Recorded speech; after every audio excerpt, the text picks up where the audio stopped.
ॐ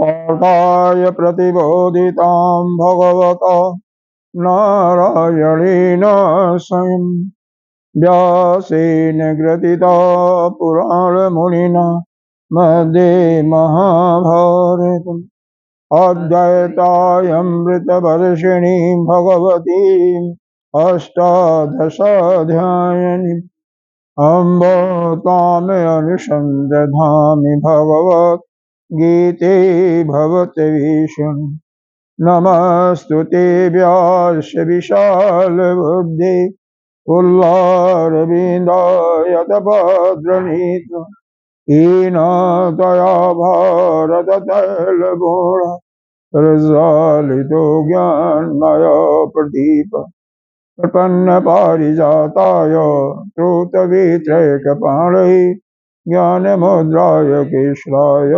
गीतामृतदुहे नमः।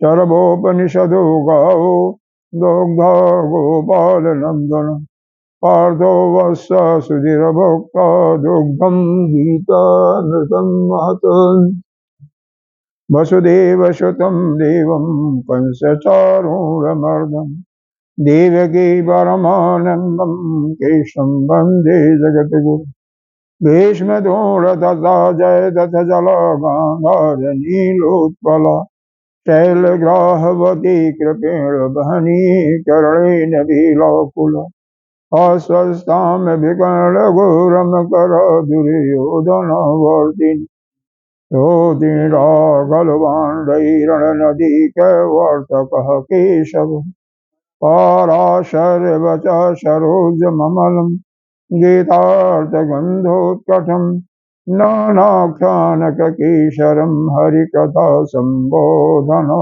बोधि लोके सज्जनशतपदैरहरः सेवीयमानं मुदा भूयाद्भारतपङ्कजं कलिमलिप्रध्वंसिनो श्रेयसि मोघं करोति वाचालं पङ्गुलङ्घयति गिरिं यत्कृपादमहं वन्दे परमानन्दमाधवं यं ब्रह्मा वरुणेन्द्ररुद्रमरुतः स्तुवन्त्यदिव्यैस्तवै वेदैः साङ्गपदक्रम उपनिषदैः गायन्ति यमशानुः ज्ञानाय अवस्थिततद्गतेन मनसा पश्यन्त्ययं योगिनो शान्तं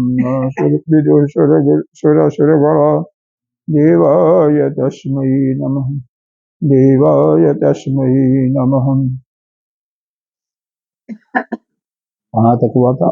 27 हुआ था, 28 हुआ था। देखो चलो 27 से मैं पढ़ रहा हूँ। 23 नहीं, 27 28 तक हो गया था शायद, 28 का भाष्य नहीं बताया था।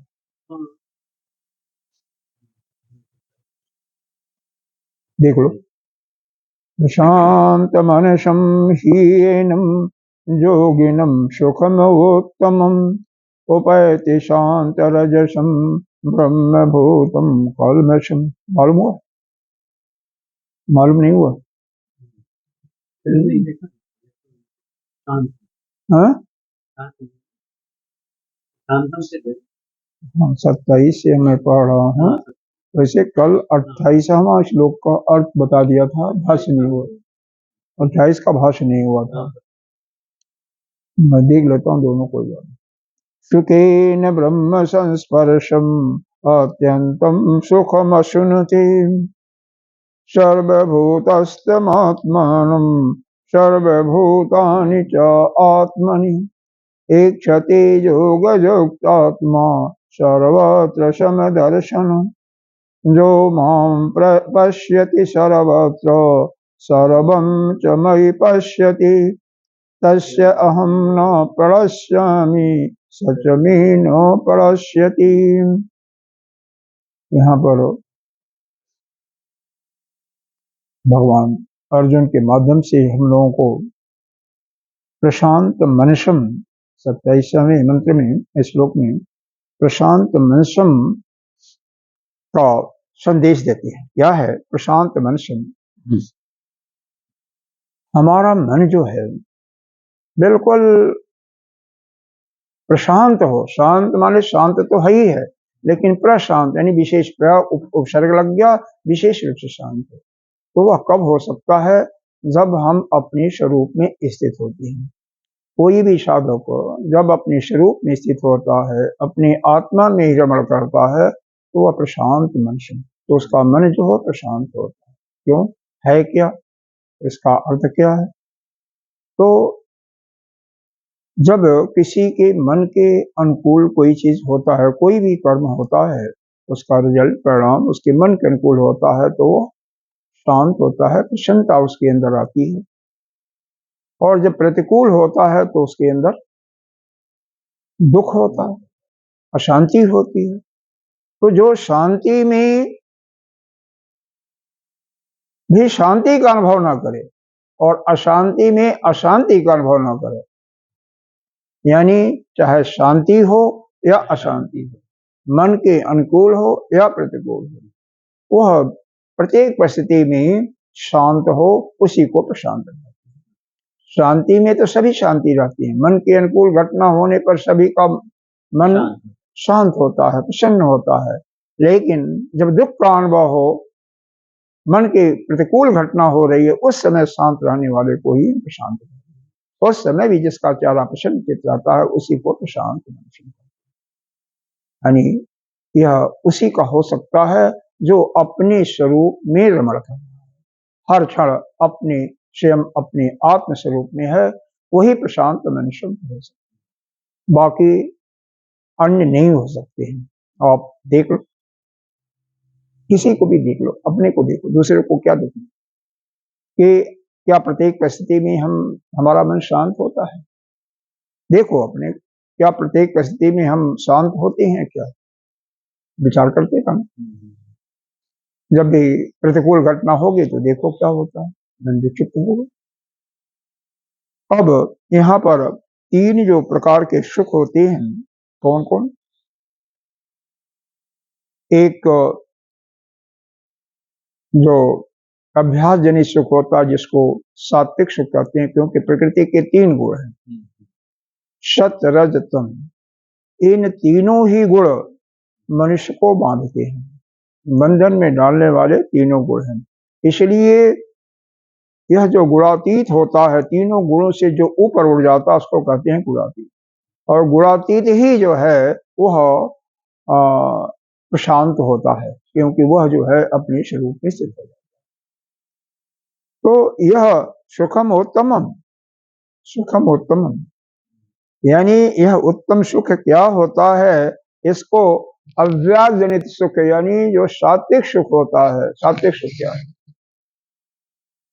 मन शांत है, आप स्वाध्याय कर रहे हो, नियमित भजन में जा रहे हो या नियमित सत्संग में जा रहे हो, या स्वाध्याय कर रहे हो, पूजा कर रहे हो, अर्चना कर रहे हो, यह क्या है? यह सात्विक सुख का, उसमें जो आनंद अनुभव करता है उसको कहते हैं सात्विक सुख। लेकिन किसी भी समय देखो, वह जो आप चाहे साधना के लिए जा रहे हो, चाहे आप भजन के लिए जा रहे हो, चाहे पूजा के लिए जा रहे हो, एक दिन किसी कारण से अगर आप न जा पाए तो मन में क्या होता है? विक्षिप्तता सी हो जाती है। होता है कि नहीं होता है? तो उसी को कहते हैं यह प्रसन्न आत्मा। तो वो नहीं हुआ ना, क्योंकि जरा सा ही बाधा आई और वह अशांति हो गई, इसकी भंग हो गई। तो उस अवस्था में भी उसको क्या होना चाहिए? मतलब यह है कि जो नित्य क्रिया कर रहे हो, सात्विक क्रिया कर रहे हो, भगवान की पूजा कर रहे हो, ध्यान कर रहे हो, या सत्संग सुन रहे हो, या सत्संग कह रहे हो, या भजन कर रहे हो, प्रत्येक परिस्थिति में किसी दिन अभ्यास में नागा भी हो जाता है तो भी आपके मन पर उसका कोई उस प्रभाव नहीं होना चाहिए। समझ में आ रहा है? शांत। दूसरा जो है शांत रजसम, जो रजोगुण होता है, जो रजोगुणी व्यक्ति होता है, वो हर समय क्या करता रहता है? यह काम किया तो वह काम पूरा नहीं, दूसरा काम शुरू कर देता, तीसरा काम, इस प्रकार से उसके लगातार काम चलते ही रहते हैं। इसी में तो मैंने कल सुनाया भी था, एक कथा भी सुनाया था, मेरे को ध्यान आ रहा है, वो सेठ और उसके बहू की कथा सुनाया था, जो सेठ बिजनेस से रिटायर हो गया था। याद आ रहा? नहीं आ रहा? नहीं आ रहा। एक सेठ था जो कि अपने व्यापार से 60 साल का हो गया या 65 साल का, तो व्यापार से निवृत्त हो चुका, सारा कारोबार बच्चों को सौंप दिया, अपने बेटों को। तो घर जब आया तो घर आने लगा तो हर एक कामों में, अब चूंकि वो हमेशा उसकी ड्यूटी होती थी, सवेरे जब से जाता था 10 बजे से, और तब से रात को 9 बजे तक वो कुछ न कुछ करता ही रहता था, नौकरों को डांटना और कुछ न कुछ करना, ग्राहकों से प्रेम से बोलना। तो वह घर पर भी बहू उसको हर समय, बहू क्या कर रही हो, क्योंकि उसको बात करने वाला कोई चाहिए। बहू कहती थी सब्जी बना रही हूँ या खाना बना रही है, तो क्या कहता, अल्लाह मेरे को दे दो, मैं काट देता हूँ। मतलब दिन भर इधर उधर कुछ न कुछ करता रहता, और क्या मतलब वह रसोई में ही चक्कर लगाता रहता। एक महात्मा उसके पास पहुंचे तो कहने लगी, महात्मन एक आपसे प्रश्न पूछना था। प्रणाम वगैरह की उनको खातिर बातिर करने के बाद, तो पूछो बेटा क्या प्रश्न पूछना है? तो नहीं, मैं आपसे एकांत में पूछूंगी, अलग पूछूंगी। ठीक, अलग पूछो। तो यही बात उसने पूछा, क्या करना चाहिए, क्या करना चाहिए, क्या करना? तो देखो, किसी का स्वभाव जो होता है ना, वह आसानी से नहीं बदलता। जैसे जैसे अब आप अपने स्वयं को देखो, मैं अपने को देख रहा हूँ, हर व्यक्ति देख रहा है, जो यह प्रक्रिया होती है, अगर वह उसका ठीक ठीक पालन भी करता है तो भी बहुत स्लो होती है, धीरे धीरे स्वभाव या संस्कार बदल जाता है। तो जो रजस प्रकृति का गुण व्यक्ति होगा, वह एक काम को छोड़ करके दूसरे काम से तीसरे में, यानी वह तीसरा उसके मन में हमेशा उसको परेशान करती रही, और वह तीसरा जनित वह दुख को भोग रहा है। तो वह जो कार्य करता है उससे उसको क्या होता है? थोड़ा सा सुख मिलता है। तो वह कहते हैं वह रजस सुख भी जो है क्या, थोड़े समय के लिए टेम्परेरी सुख है। या इसका उदाहरण शादी का भी ले सकते हो, बच्चे उत्पन्न होते हैं, बच्चों का ले सकते हो, जितने भी बिजनेस में बहुत अच्छा प्रॉफिट हो गया, तो एवरीथिंग, मतलब जो कुछ हो घट रहा है, वह शुरू में तो अच्छा लग रहा है कि उसको हर्ष होगा, लेकिन बाद में तो वह विष के तुल्य ही होगा ना। तो यह शांत रजस्म, तो रजस प्रकृति वाला भी व्यक्ति जो है, चाहे बिजनेस में घाटा हो चाहे मुनाफा हो, उन दोनों में या किसी काम में अच्छा हो रहा है बुरा हो रहा है, उसमें भी शांत है, उसमें भी शांत है। या ब्रह्म भूतम कलमशम, कलमशम कहते हैं पाप को, यानी यह उनके लिए कहा गया है, तमोगुणी वालों के लिए। हाँ, जिनका कलमश है, जिनका काम ही है क्या, पापक कर्म करना, और यदि उनका पाप नष्ट हो गया है, कलमश नष्ट हो गया है, तो वह भी क्या होते हैं, ब्रह्मभूत। वह भी जो है, तमस, पहले समझना क्या होता है। तमस प्रकृति वाले जो लोग होते हैं, उनके अंदर प्रमाद, आलस्य और निद्रा का ही विशेष प्रभाव होता है। निद्रा में रहते हैं, आलस्य में या प्रमाद में पड़े रहते हैं, बिस्तर पर सो भी नहीं रहे हैं, लेकिन उठेंगे भी नहीं, जब तो गए उठेंगे नहीं, 2 घंटे 4 घंटे बाद उठेंगे, 9 बजे तक 10 बजे तक सो रहे हैं, आलस्य में पड़े। काम है दुनिया भर का, लेकिन उसी में वो सुख का टेम्पोररी अनुभव कर रहे हैं। टेम्पोररी मतलब थोड़े समय के लिए अनुभव करते हैं, सोने में या आलस्य में ही अनुभव करते हैं। वैसे सुख को हम कहते हैं तमस जनित सुख।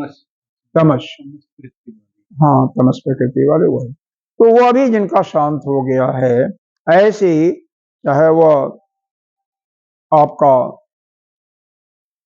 सत्वगुणी व्यक्ति है, सत्वगुणी सुख है, रजोगुणी सुख वाला है या तमोगुणी वाला सुख है, सभी तरफ से वह शांत हो गया है। उसके मतलब कब होगा शांत? जब वो समभूतवा हो जाएगा, सम हो जाएगा चारों तरफ से।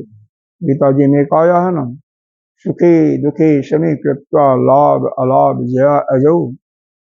हाँ, ततो सुखे दुखे शमी कृत्वा लाभ अलाभ जया अजौ। लाभ हो या हानि हो, दोनों अवस्थाओं में, चाहे लाभ हो और चाहे हानि हो, दोनों अवस्थाओं में क्या रहना? शांत रहना, सम रहना। हाँ, सम रहना। तो सम यदि व्यक्ति रहता है तीनों सुख प्रकार के कर्मों को करते हुए, चाहे वह सतोगुणी सुख वाला हो, सतोगुणी प्रकृति वाला हो, चाहे रजोगुणी प्रकृति वाला हो, चाहे तमोगुणी प्रकृति वाला, लेकिन वह शांत नहीं होता, तो उसी को कहते हैं, वह व्यक्ति जो है प्रशांत मनुष्य कहा जाता है। क्योंकि ऐसा है कि यह तीनों गुण रहते हैं, हर समय रहते हैं, हर एक के अंदर रहते हैं। समय पड़ने पर कभी सत्वगुण हावी हो जाता है तो सत्वगुणी प्रकृति का करता रहता है, जब सोने जाता है तो उसको तमोगुणी प्रकृति का हो जाता है, व्यापार करता है, काम करता है तो वह रजोगुणी होता है। तो करता ही रहता है एक ही व्यक्ति, हर समय सत्वगुणी भी नहीं रहता, वो एक्सेप्शनल केस में छोड़ करके, नहीं तो अदरवाइज तो सारे काम तो करने ही पड़ते हैं ना, खाना पीना नहाना। यहाँ पर तो रजोगुण होगा तभी तो होगा, कपड़ा साफ भी साफ करेगा, सत्वगुण में तो नहीं कर सकता। तो सारे गुण होते रहते हैं, तो वह हर एक गुण में जो सुख है उनके अनुकूल हुआ, थोड़े समय के लिए तो सुख होता है, लेकिन बाकी जब उसमें कोई समस्या हो जाती है, उसमें अशांति हो जाती है, उसमें भी जो एक ही जैसे रहता है, वही जो प्रशांत मनुष्य का सुख प्राप्त करता है, वही जो है यहाँ पर दिया हुआ है ब्रह्मभूतम। ब्रह्मभूतम का यहाँ अर्थ क्या? जीवन मुक्त ब्रह्म एव शर्मन, वही वह जीवन मुक्त का या अपने स्वरूप के अनुभव को प्राप्त करता है, वही करता है। लेकिन वो किसका होगा? यह कहते हैं, हम इसको ले लीजिए जगत में, जगत में जिसकी दृष्टि रहती है उसके प्रति क्या होता है? जगत से ममता होती है। जगत से क्या होती है? ममता। यही आप ये दृष्टि बाहर जा रही, सभी की दृष्टि बाहर है, जितनी भी हमारी इंद्रियां हैं बहिर्मुखी हैं। तो जब हम बाहर संसार में जाते हैं, जगत में जाते हैं, तो उसमें क्या हम देखते हैं?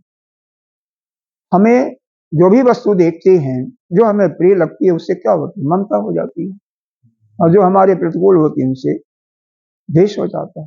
तो यह ममत्व की भावना जो हुई, यह तमोगुणी वालों का ममता का विशेष पहचान है।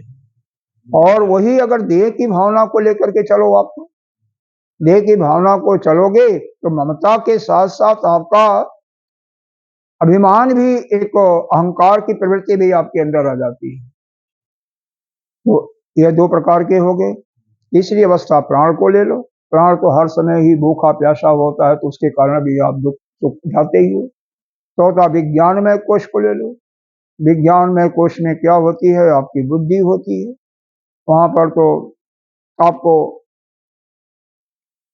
लाभ हानि जय विजय सभी का अनुभव होता है, तो उसके कारण से दुख ही दुख है। बाकी में आनंदमय में वहां भी आनंद तो है, प्रिय मोद और प्रमोद तीन वृत्तियां हैं, लेकिन वह आनंद हमेशा एक साथ नहीं रहता है।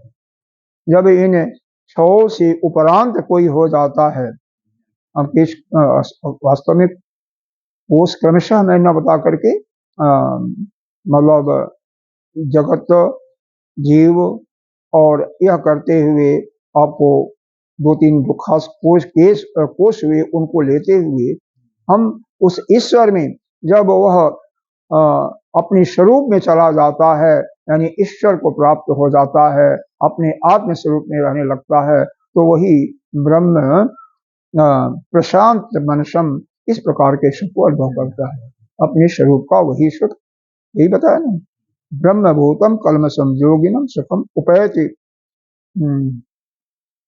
जो इस प्रकार से व्यक्ति होता है कि हमेशा, देखो दुखी में दुखी होना तो सभी होती है, अगर आपको दुख पड़ा, अशांति हुई तो सभी अशांत होते हैं, लेकिन उसमें भी जो दुख को मानता ही नहीं, दुख पड़ा है वह कहता हमें कोई दुख नहीं है, हमें दुख नहीं, दुख का अनुभव नहीं करता है। महात्माओं को देखो, गुरुदेव को देखो, पीड़ा होती है लेकिन किसी से शायद ही बताते हो कि मेरे को पीड़ा है, जब वो डॉक्टर के पास जाना होता है तो बेशक वहां पर बताते होंगे, लेकिन हमेशा पीड़ा को सहते हुए जो अपना कर्म है सब करते रहते हैं। सत्संग करना है तो करते रहते हैं, पीड़ा होती रहती है, हाँ, हर काम चलता रहता है। तो यह कौन कहता है? अज्ञानी ही उसके पीछे पड़ा रहता है कि हमें जरा सा दुख हुआ तो पूरा बवंडर हटा लिया, चिल्लाने लगा, रोने लगा, और वह पूरा का पूरा वो है तो वह मचा लेता है। तो यहाँ पर इसमें यही बताया है, जिसका भली भांत मन जो है शांत हो गया है, रजोगुण भी शांत है, तमस गुण भी शांत है, मोहात क्लेश रूप रजोगुण भी शांत हो चुका है, वही जीवन मुक्त, यह सब कुछ ब्रह्म ही है, ऐसा निश्चय करते हुए सभी दोषों से रहित होकर के वह निरतिशय सुख, यानी उस आत्म सुख का अनुभव प्राप्त करता है। तीनों प्रकार के सुख होते हैं, तीनों प्रकार के सुख हमेशा के लिए नहीं है, टेम्पोरी होते हैं, और उन सुखों से जो उनका क्षणिक सुखपना है उससे भी निवृत्त हो जाता है, क्योंकि सारे धर्म अधर्म के दोषों से जो रहित हो जाता है, वही जीवन मुक्त पुरुष सब कुछ क्या जानता है। क्योंकि जब तीनों गुण रहेंगे तो वह ऐसे ही दुखी होता रहेगा। अब तीनों गुण जब शांत हो जाएंगे तो गुणातीत हो जाएगा, या दूसरे शब्दों में कह सकते तीनों गुणों से ऊपर उठ करके गुणातीत हो गया। तो जब तक गुणातीत नहीं होता कोई, तब तक उस स्वरूप में नहीं पहुंचता, अपने स्वरूप में।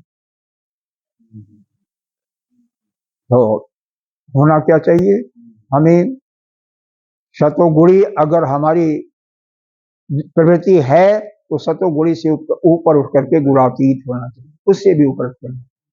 अगर तमोगुणी है तो तमोगुणी से रजोगुणी बनो, रजोगुणी से फिर सतोगुणी बनो, सतोगुणी से गुणातीत बनो। इस प्रकार से क्रमशः हमें उठाना करके गुणातीत बन करके, जैसे जागृत अवस्था अभी जाग रहे हैं, सोने चले गए तो कुछ देर तक सपन अवस्था में रहते हैं, फिर सुषुप्ति में चले जाते हैं, गहरी निद्रा में, और फिर उससे भी आगे जब आप तुरीय अवस्था में पहुंच जाते हैं तो आप अपने स्वरूप का दर्शन करते हैं।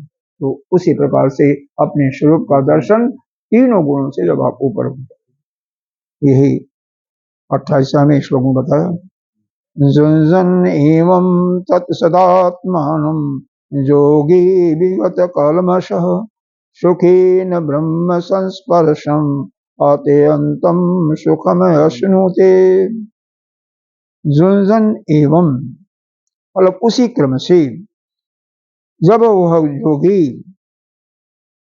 सभी अपने कलमशों को या उसके पाप जब क्षीण हो जाते हैं, कलमश माने पाप, जिस योगी जो योगी अपने सारे कलमश को, पापों को नष्ट कर देता है या क्षीण हो गया है तपस्या के द्वारा, योग के द्वारा उसके पाप जब नष्ट हो जाते हैं, तो वह योगी अपने मन को कहाँ लगाता है? वह उस आत्म स्वरूप में, अपने आत्मा के स्वरूप में मन को लगा करके क्या करता है? ब्रह्म संस्पर्शम, ब्रह्म का संस्पर्श, मतलब वह जो अत्यांतिक सुख का है उसको वह अनुभव करता है। यह कैसे है? जैसे ब्रह्म संस्पर्श है, ब्रह्म संस्पर्श है, जैसे गर्मी का मौसम है, गर्मी का मौसम है। अब गर्मी का मौसम है, अगर आप ठंडा पानी है गिलास भी, तो क्या होगा? गिलास जहां पकड़ेंगे वो भी ठंडा होगा, तो उसको पकड़ने से आपको सुख का अनुभव होगा। हाँ, गर्मी में सुख का अनुभव। अगर सर्दी है तो गर्म चाय का या दूध का गिलास है, वह गिलास भी गर्म है, उसको पकड़ करके आपको सुख का आनंद होगा। हाँ, उसी प्रकार से जब आप अपने उस स्वरूप में चले जाते हो, अपनी आत्मा का दर्शन करने रखते हो, तो हर समय सुखी सुख।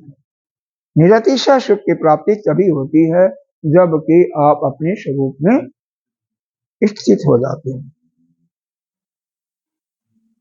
तो वास्तव में क्या करना है? पहला काम इसमें बताया विगत कलमश। कलमश को, जिसका कलमश छीड़ हो गया है, तो छीड़ नहीं हुआ है, हमें क्या पता? तो हमें जो है, जो हमारे वेद के या जो पहला जो भाग है जिसको हम कहते हैं पूर्व मीमांसा, पूर्व मीमांसा के माध्यम से यज्ञ, तप, अग्निहोत्र, दान इत्यादि कर्म करते हुए अपने पापों को छीड़ करने वाला पहला काम है पापों को छीड़ना। या जो के माध्यम से समाधि में जाकर के अपने जब वो निर्भीक समाधि आपके लग जाती है तो भी सारे कलमश दूर हो जाते हैं। या प्रभु का पूर्ण रूप से आश्रय ले लिया, उनका ही मन का जाप करते हुए सोते जागते, लेकिन एक आधा घंटा 1 घंटा नहीं, लगातार, तो वो कैसे होगा? धीरे धीरे होगा ना, अनवरत। हाँ, अनवरत कैसे होगा? 24 घंटे कैसे होगा? अपने आप मन से निकलता रहता है। एक सीमा होती है, जब वहां तक आपका जाप हो जाता है तो आपको जाप की करने की जरूरत नहीं पड़ती, अपने आप मन से उच्चारण होता रहता है। अब सोते हुए एक महात्मा मिले थे, कौन थे उनका नाम नहीं है, गुजरात में मिले थे हम। वो कहते मैं तो सोता रहता हूँ तो भी हमारे मन से वही अपना जाप चलता रहता है की बात है। तो वह स्वभाव से कोई करता नहीं है, अपने आप चलता है। जो भी सत्संग नियमित सुनता रहेगा तो वह स्वप्न में भी वह सत्संग उसका चलता रहता है। कई बार ऐसा होता है, हो जाता है। हाँ, वही सोचता रहता है, क्योंकि जो हमेशा उसी का सोचन करेगा, सोने के पहले भी उसी प्रभु का चिंतन करेगा, उठने के बाद भी वह प्रभु का ही चिंतन करता, उन्हीं का नाम लेता है, तो निश्चित रूप से सोने में भी वही होगा। नहीं होता तो भी वो उसको भी यही माना जाता है कि वह 6 घंटा 7 घंटा जो सोया उसमें भी प्रभु का ही भजन करना। खाने के पहले किया, भगवान का नाम लिया, अंत में भी भगवान का नाम ले लिया, तो वो भोजन का समय भी वो भी हो गया, भगवान ले लिया। कोई कर्म कर रहे हैं तो कर्म के शुरू में लिया, अंत में ले लिया, तो भी वह इस प्रकार से हो जाता है। तो पहला काम किया है अपने कलमश को, चाहे भक्ति का साधना, भक्ति साधना लें, आप उपासना करके या पूर्व मीमांसा के अनुसार यज्ञ, तप, अग्निहोत्र, दान इत्यादि करके, या जो का साधना करते हुए निर्भीक समाधि, कोई भी एक लेकर के पहले अपने कलमश को यानी पापों को छीड़ करें, शांत करें। तो वह जो योगी हो जाता है, वही योगी उसके बाद उसको क्या करता है?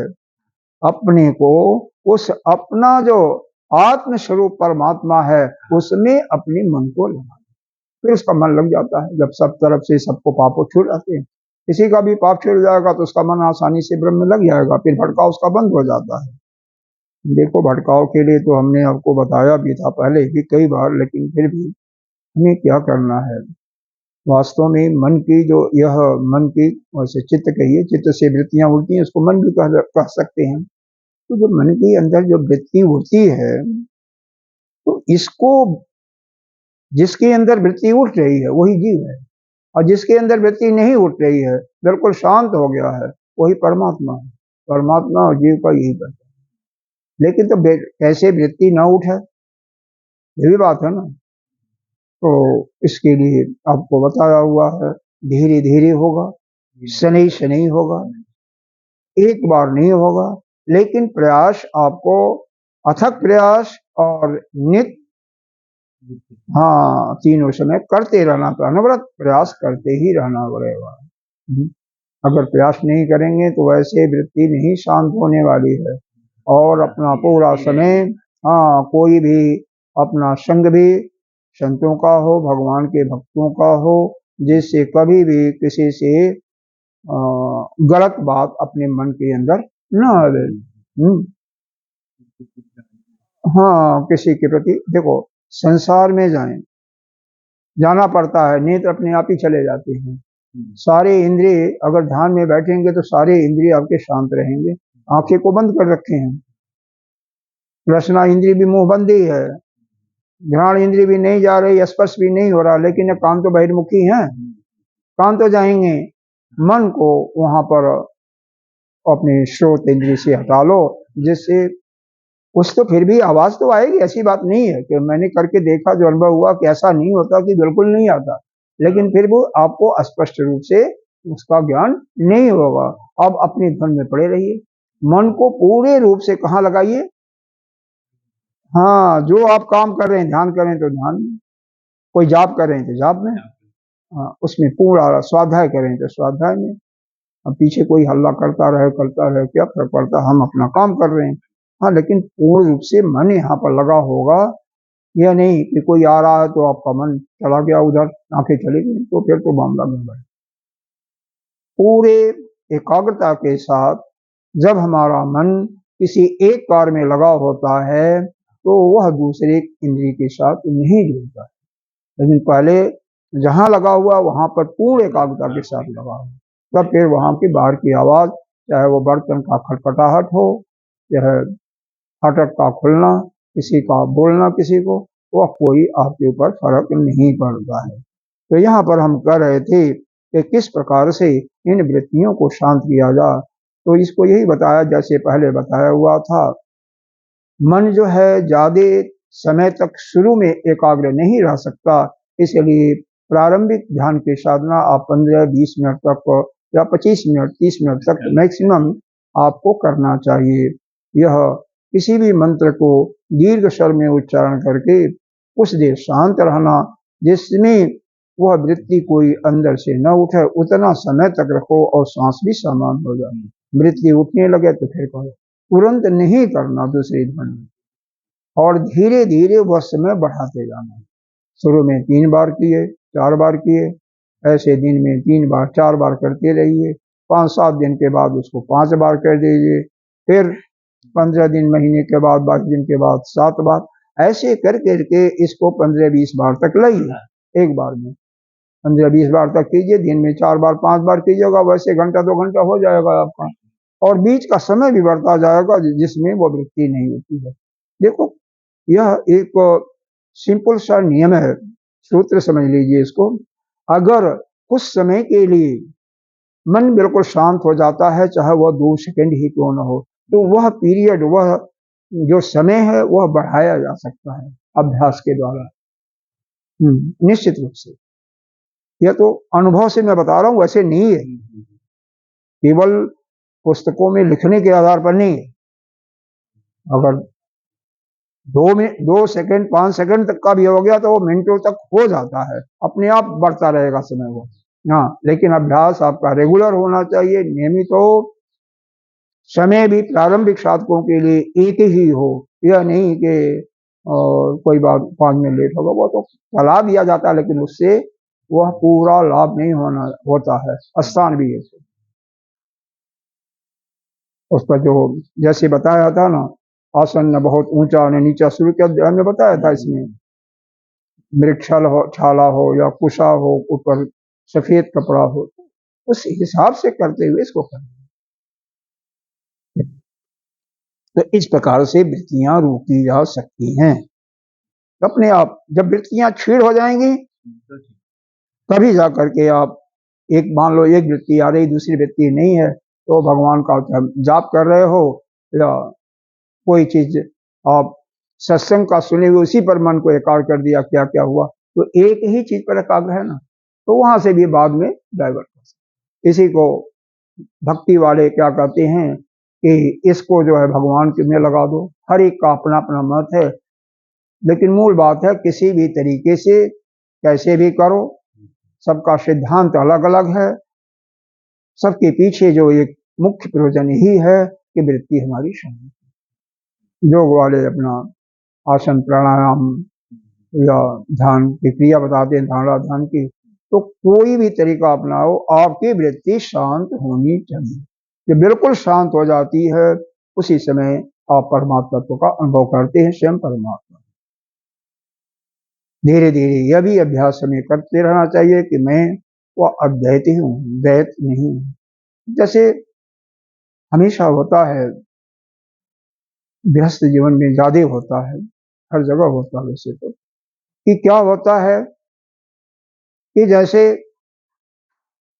हम किसी को अपने रूप में जब बनाना चाहते हैं, चाहे पोता हो, पोती हो, पुत्र हो, पुत्री हो, या किसी के जैसा बनाना चाहते हैं, वहीं पर आपको दुख का सामना करना है। अपने पिता माता से कोई जो उतना उसको परेशानी नहीं होती है, अपने पुत्रों से, गुरु को शिष्यों से। क्यों? वो चाहते हैं कि यह हमारा शिष्य, यह हमारा पुत्र, यह हमारी पुत्री या पोता पोती ऐसा गुणवान बने, इसके अंदर ऐसे ऐसे गुण विकसित हो, अपना नाम रोशन करे। तो वह नाम रोशन करने के पहले वो खुद ही उनका पतन हो जाता है। इसलिए अपने मन के अंदर कभी भी इस प्रकार का संकल्प लाना नहीं चाहिए। क्यों कि क्या कि अमुक, अरे सबसे इसके पीछे क्या राज है? आपकी ममता है ना। ममत्व को हटा दो, सब खत्म हो जाएगा। जिससे भी ममता होती है वही राज है कि यह इस प्रकार से बने। वो जैसा बनेगा अपने कर्मों के अनुसार बनेगा। जो उसका पूर्व जन्म का कर्म होगा, कर्म किया होगा, इस जन्म में जैसा वह अपना कर्म कर रहा होगा, उसी के अनुसार वैसा ही तो बन पाएगा। आप क्यों दुखी हो रहे? दुखी हो तो दुखी मरते रहो। पतन किसका होगा? जो यह चाहता है, जिसके अंदर यह संकल्प उठता है कि अमुक का हमें सुधार करना है, हाँ, जिससे ममत्व होगा उसी का वह चाहेगा सुधार करना। तो ममत्व को छोड़ो ना, किसी से ममत्व मत रखो। चाहे पुत्र हो, पुत्री हो, चाहे बेटा हो, अरे पोती हो, पोता हो, शिष्य हो, मित्र हो, सबको, पत्नी हो, अरे सभी अपने अपने संस्कार के अनुसार। तुम्हारे अनुसार थोड़ी कोई चलेगा। तुम अपना जो तुम्हारा स्वभाव तुम नहीं बदल सकते तो दूसरा कैसे बदलेगा? आप स्वयं को देखो। ये सभी के लिए कहा जा रहा है, अपने संस्कारों को अपने स्वभाव को देखो। जो आपका संस्कार है, क्या उसमें परिवर्तन हुआ? क्या नहीं परिवर्तन कर सकते तो दूसरे पर क्यों थोपते हो? दूसरे को क्यों चाहते हो? और आप कौन हो? आपके साथ उसका संबंध क्या है? वो तो बीच में आया है, थोड़े समय के लिए आपके साथ है। आपने ऋणों का बंधन के फलस्वरूप आया है। चाहे आपसे कर्जा लेना चाहता है, चाहे कर्जा देना चाहता है, चुकाना चाहता है, तो क्यों परेशान हुआ? ठीक है, ये भाषा देख करके आगे बढ़ते हैं।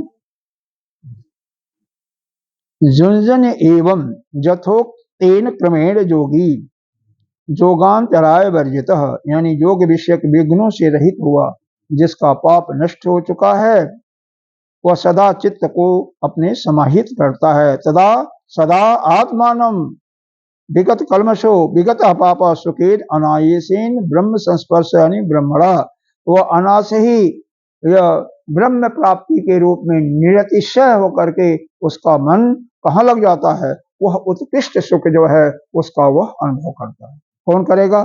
जिसका पाप नष्ट हो चुका है। और जो बाधाएं आती हैं योग विषय में, 9 प्रकार की बाधाएं बताई गई, उनसे भी जो रहित हो। क्योंकि व्याधि योग दर्शन में आता है। व्याधि, व्याधि माने रोग। शरीर में रोग नहीं होना चाहिए, तो वो आपके बस का नहीं है, किसी के बस का नहीं है। व्याधि न हो, शक्ति, आलस्य, प्रमाद, संशय, संशय भी न हो, भ्रांति दर्शन, भ्रांति दर्शन, और भ्रांति दर्शन हो गया। एक और होता है भ्रांति दर्शन, अलब्ध भूमिकत्व। अलब्ध जो अभी प्राप्त नहीं किए हो और आपको मालूम हो गया कि हमने प्राप्त कर लिया, अलब्ध भूमिकत्व, वह स्टेज, वह अवस्था जो आपको प्राप्त नहीं हुई है, लेकिन आपको अनुभव हो रहा कि मैंने तो उस स्टेज पर पहुंच गया। आप ज्ञानी नहीं हुए हो, लेकिन आपको ऐसा अनुभव हुआ कि नहीं हम तो हो चुके। अगर घटना आपके पास हुआ घटी तब तो मालूम होगा कि आपको शोक हो रहा है नहीं हो रहा है, लेकिन आपको अनुभव कर पड़ गए। अविरति होता है, भाव विषय में चले जाना। एक होता अनवस्थितत्व, जो समाधि में देर तक टिक नहीं पाना। ये सब बाधाओं से जो मुक्त होगा, हाँ समझ रहे हो ना, सारे तो समझ रहे होंगे। इसके अलावा 5 उप बाधाएं भी होती हैं, उसमें दुख होता है, आदि भौतिक, आदि दैविक और आध्यात्मिक, तीनों प्रकार के दुख आता है। अंग मेजस्त, जो अंग कांपने लगते हैं। दौर्मनस्य, मन ही नहीं काम करता, काम करने का कुछ। श्वास और प्रश्वास, श्वास आप रोक रहे हो, बिल्कुल श्वास चली आ रही है। श्वास रोक, आप भरना चाहते हो, श्वास बाहर निकल जाती है, प्रश्वास हो गया। तो इस प्रकार के 5 उपबाधाएं भी आती हैं। क्योंकि यहाँ का यह विषय नहीं है, जब दर्शन का है, तो जब कभी दर्शन की बात होगी तो उसको डिटेल में बताया जाएगा। तो यह बताया गया कि मतलब जो योग से को में जो बाधाएं जो आती हैं, भाई योग कर रहे हो, साधना कर रहे हो, उसमें जो बाधाएं आती हैं, ये 9 प्रकार की बाधाएं आती हैं, 5 प्रकार की उप बाधाएं आती हैं। इनसे भी आप पार हो चुके हो, और फिर कलमश भी, आपका पाप भी दूर हो गया, और फिर जो है अपने आत्म स्वरूप को, उस अपने को ब्रह्म समझो पहले ना। कैसे समझो? अरे भाई अब यह देख रहे हो कि हम 2 आंखों से देख रहे हैं, तो वह तो बात नहीं बनी ना। आपको, आपके ही अंदर तो सभी हैं। अब ये सोचो कि अब सभी आंखें हमारे उसको देख रहे, आप तो अपनी आंखों से देखोगे, कितने को देखोगे? एक ही वस्तु को देखोगे ना। और पूरे समाज को लोगे, पूरे विश्व को लोगे, ब्रह्मांड को लोगे, तो सभी को पूरे ब्रह्मांड दिखाई देगा। अपने को विस्तार करना है ना, उठाना है ना, इसको उठाना है। हाँ, क्योंकि ब्रह्म कोई, आप स्वयं ब्रह्म हो, बशर्ते आप अपने अंदर से कर्तृत्व, भोक्तृत्व और ज्ञातृत्व भाव को मिटा दो बस। कोई काम करते हो, करता नहीं, कोई व्यक्ति है, उससे कोई नाता नहीं अपना, लेकिन यह खत्म हो जाता जब किसी से भी मोह माया होगा, ममता होगी, तो कैसे? फिर नहीं होगा, ममता न हो किसी से, तभी तो यह होगा। ये स्टेज तो बात ही आती है। आत्म स्वरूप का दर्शन इतनी आसानी से दुर्वेग्य है, लेकिन मुश्किल नहीं है। जब हजारों ऋषियों ने इसको प्राप्त किया, तो आप क्यों नहीं प्राप्त कर सकते? सभी हाँ, दृढ़ निश्चय नहीं जिसका होगा, उसका कुछ नहीं होगा। दृढ़ निश्चय हो, ममता तो पूरे जगत से समाप्त करे। भाई ज्ञान जब यह हो गया कि यह संसार में जो कुछ दिखाई दे रहा वो है ही नहीं है, केवल एक ब्रह्म ही है, और यह मिथ्या है जो कुछ दिखाई दे रहा है। व्यवहार में करते रहो, लेकिन तत्व दृष्टि से तो इसको सबको ब्रह्म ही समझोगे, तभी तो काम होगा। अगला श्लोक यही बता रहे हैं। अगला श्लोक यही बता रहे हैं, कम से कम 1-2 को पढ़ते हैं। हाँ, क्या है इसका संगति? यह पहले तो यह समाप्त हो गया, नहीं अभी यह देख लो पहले भाष्य। ब्रह्म स्पर्शम का बताया, ब्रह्मणा परेण संस्पर्शो जस तद ब्रह्म संस्पर्श, यानी उस ब्रह्म का ही संस्पर्श करता हुआ तद ब्रह्म स्पर्श, जो वह निर्दिशय सुख का अनुभव कर रहा है, वही ब्रह्म संस्पर्श कहा जाता है। जैसे हमने गर्मी सर्दी का उदाहरण देकर के तथा अंतम अतीत वर्तते इति अत्यंतम, अत्यंतम माने जिसका अंत ही नहीं, अत्यंत। उत्कृष्टम का मतलब निरतिशय, अश्नुति मतलब व्यापनो। तो इस प्रकार से बताते हैं, इसका सम्मति देते हैं। इदानीम योगस्य जतो फलम ब्रह्म तत् दर्शनम, इस योग का फल क्या है कि समस्त संसार का विक्षेप करा देने वाले उस ब्रह्म के साथ एकता का अनुभव करना। और एकता का अनुभव कब होगा? जब द्वैत भाव अपने से मिटा लोगे।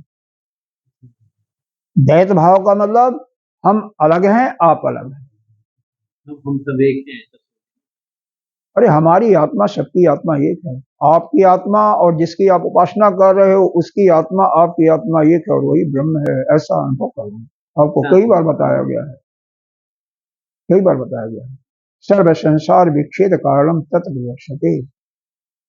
तो संसार का जितना भी, संसार कैसे है? आपने जो अपने को मान बैठा है ना, अपना, मैं, मेरा, तू, तेरा, इसको खत्म करना पड़ेगा। यही है संसार विच्छेद कारण। संसार को हम विच्छेद, संसार के अंदर जो आप अपनत्व या परतंत्र की बात मान रहे हो दूसरे का, उसको समाप्त करके तुम सभी एक हो, एकत्व की भावना। आप अलग, वह अलग और वह अलग नहीं है, सब की सब एक ही हैं। ऐसा अनुभव करने के लिए फिर अगले श्लोक में समझाया जा रहा है। इसको दूसरे शब्दों में कह सकते हो, अगर तत्वमसि एक ब्रह्म वाक्य है वेद का, जो कि सामवेद का है, तो इसके अंदर जो तत्व की दृष्टि से जो तू है वही मैं हूं, यानी मैं और तुम एक ही हो, यानी ये जीव और परमात्मा एक ही है। तत्वमसि, तत् जीव जगत की कोई नहीं, फिर भी जगत तो है ही नहीं है, लेकिन फिर भी जीव, ईश्वर और जगत एक ही है, अलग नहीं है। ऐसा अनुभव करने के लिए यहाँ पर इसमें 3 शब्द हैं, त्वम, तत् और असी। त्वम माने अपने लिए, जीव के लिए, तत् माने परमात्मा के लिए, असी का मतलब जगत के लिए। तो इसमें इस 29वें श्लोक में त्वम पद का शोधन किया हुआ है। त्वम पद का 30वें में तत्पद का ईश्वर के प्रति किया हुआ है और 31वें में असी पद का यानी जगत का शोधन किया हुआ है। तो बहुत गूढ़ है, थोड़ा सा समझना। हालांकि इसमें भाष्य भी कोई ज्यादा नहीं है, इसको समझने की कोशिश करनी। पहला है, सीधा साधा अर्थ बहुत आसान है, सर्वभूतस्थमात्मानं। हाँ, हम ही जो है, हमारी आत्मा सभी प्राणियों में स्थित है, सभी जितने भी जीव उसमें स्थित है। सर्वभूतानि च आत्मनि, सारे जितने भी जीव हैं सबकी आत्मा हमारे आत्मा में स्थित। वास्तव में यह त्वम पद का जो है ना, इसी पर पूरा गीता जी का 10वां अध्याय है।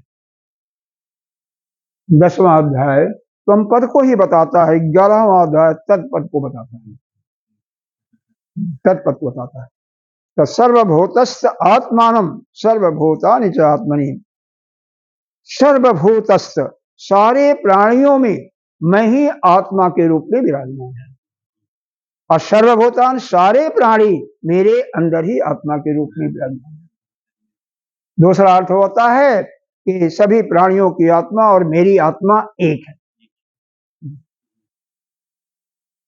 इक्षते योग युक्तात्मा, इस प्रकार का जो योग से जो युक्त होता है, जो भी आत्मा यानी जो भी जीव, वही जो है सर्वत्र समदर्शन, चारों तरफ समदर्शी होता है। और वह जो समदर्शी हो जाता है वही उस अक्षय सुख को प्राप्त करते हैं। हाँ, योग में देखो, और यह भी न हो, इसमें एक उपनिषद का एक सूत्र है, एक है, यह बताया गया है कि जस्य देवो, यह श्वेताश्वतर उपनिषद का है, जस्य देवे पराभक्ति जथा देवे तथा गुरु तस्य एतै कथिता ही अर्था प्रकाशन्ते महात्मनः। यह उपनिषद का है, श्वेताश्वतर उपनिषद का, इसका दृष्टांत दिया हुआ है उपनिषद में, 6ठे अध्याय का 23वां मंत्र है। जो आपकी जो भक्ति है, पराभक्ति देवता में, यानी उस ब्रह्म में, परमात्मा में जितनी भक्ति है आपका, जथा देवी, जितनी भक्ति देवता में, जितने श्रद्धा के साथ देवता का पूजन कर रहे हो भगवान की, उतना ही अगर श्रद्धा और भक्ति गुरु में आपके हो जाती है। तस्य एते कथिता अर्था, तो वह क्या करते हैं, वह तो कुछ नहीं कह रहे हैं, लेकिन वह जो तत्व है वह सारे यह वेद उपनिषद शास्त्रों के अर्थ को आपके सामने वह प्रकाशित कर देता है। हाँ, आपको फिर ऐसी भक्ति के फलस्वरूप, क्योंकि गुरु है तत्वाइज है, गुरु का जब तक शरीर है तब तक तो आप उनसे ज्ञान ले रहे हो, नहीं है तो भी आपकी श्रद्धा अगर वैसी है, वैसे ही उसका पूजन कर रहे हो, कैसे, जैसा उस आत्म परमात्मा का,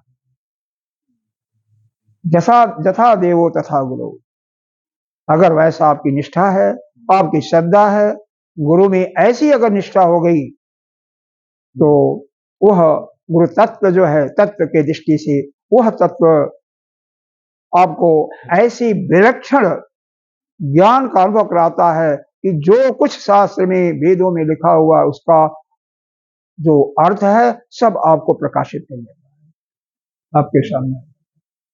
अरे मैंने तो खुद ही देखा है, इसको पढ़ते पढ़ते अर्थ आ जाता। पहले तो क्या सुनते थे तो भी करते थे, लेकिन आ जाता है। ठीक है, अभी 100% नहीं तो मेरी भी आई है। तो कितना सुंदर लिखा हुआ देखो। हाँ, तो हमें कम से कम उसका पालन करना चाहिए। हाँ, चलिए अभी भाष्य पढ़ लेते हैं, फिर इसके बाद आगे देखते हैं। सर्वभूतस्थम का मतलब सर्वेश भूतेश स्थितम, यह तम के लिए, तुम्हारे लिए कहा गया, हमारे लिए कहा गया, मतलब जीव के लिए कहा गया।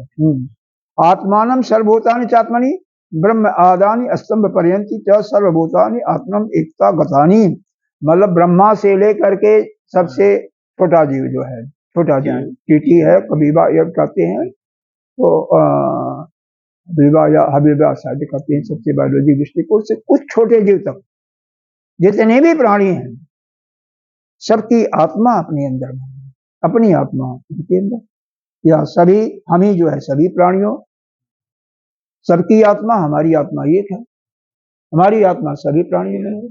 और जब ऐसा भाव हो जाता सबकी आत्मा मेरे अंदर, हमारी सबके अंदर, तो क्या हो जाएगा, किसी से आपका राग होगा, किसी से देश होगा, सम दृष्टि तभी तो आएगी। सभी अपनी है, किससे झगड़ा करोगे, किससे राग करोगे, कौन अपना कौन पराया, कोई नहीं है। अब फिर जब एक ही तत्व है तो फिर अलग भेद ही समाप्त हो गया ना। अद्वैत की वहां पर सीधे अद्वैत की बात हम बताते हैं। इच्छते जोग जो आगे पढ़िए। इच्छते, हाँ, इच्छते का अर्थ बताया, पश्यति मैंने देखना, इच्छते का मतलब देखना।